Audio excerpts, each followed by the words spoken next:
Hi, everyone, and welcome back. Thanks to all of you who connected with us on LinkedIn, and thanks to everyone who sent in their suggestions and questions for our upcoming free webinar on storytelling in business. I'll tell you more about it at the end of this video, so please stay tuned. The most frequent questions we received were exactly how are stories a game changer in business, and why do stories make information stick? Storytelling is a game changer, and that's because executives in major corporations are realizing that, as Peter Guber, CEO of Mandalay Entertainment, and Annette Simmons, author and story expert, have told us, whoever tells the best story wins the business. So companies like Procter & Gamble have hired Hollywood movie directors to help them tell their story. And companies like Motorola, Berkshire Hathaway, Nike, and World Bank and others are using stories as a leadership tool. Scientific research is now proving what we've known through anecdotes for years. Experts have found that presentations reach the part of the brain that decodes language and gives it meaning. But that's the only part that they reach.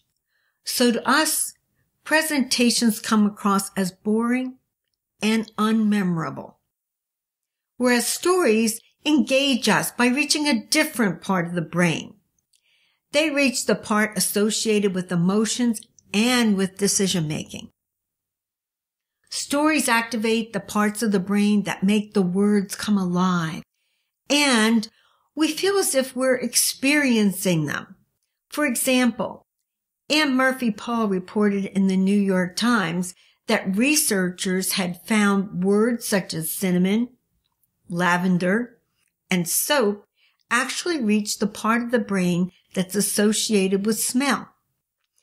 And words that are in a metaphor, something like the singer had a voice like velvet, activated the part of the brain that responds to texture through touch.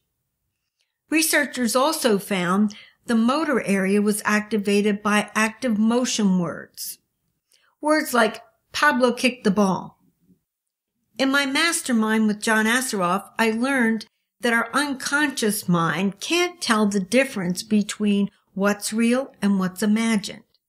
So telling a descriptive story that makes these connections and activates other areas of the brain creates a memory, as the unconscious envisions the story as if it's actually experiencing it. That's because the same areas of the brain are activated, whether it's real or it's imagined.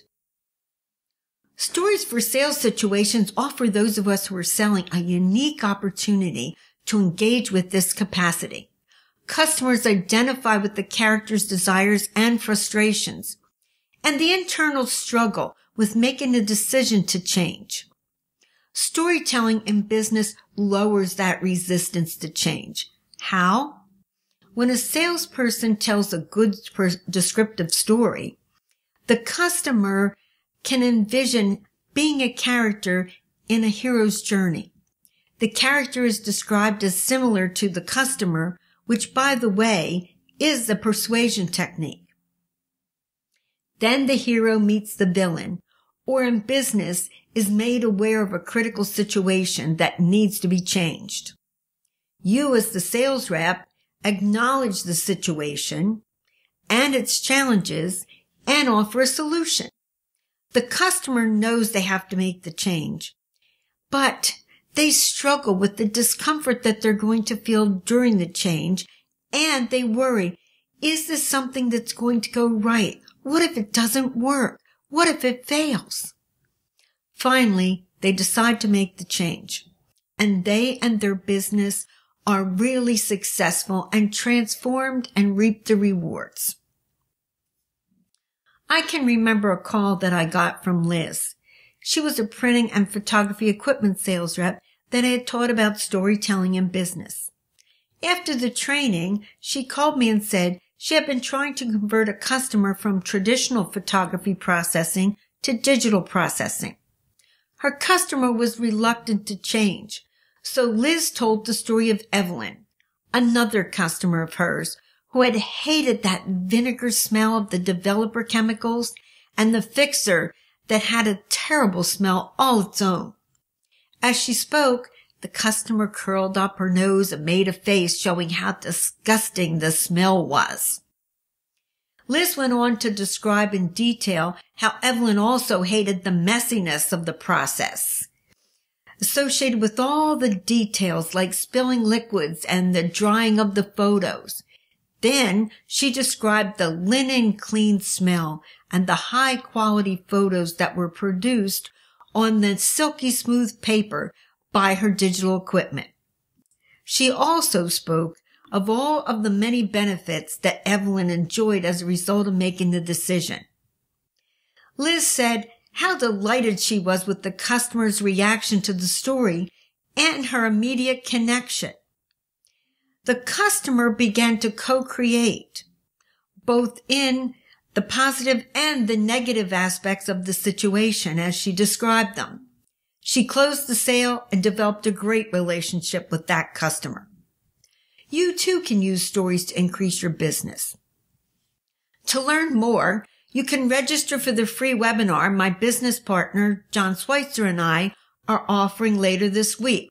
We're calling it Power Up Your Business with Your Stories. Click the link below to go to our website and register. It's free. Space is limited, so you should sign up now. Even if you can't attend, sign up anyway, because we're going to record the session and you can watch the replay. We've put lots in from our knowledge and we've answered the questions that you've asked. So sign up now. Right here below, just click the link and join us then. Thanks so much and have a wonderful day.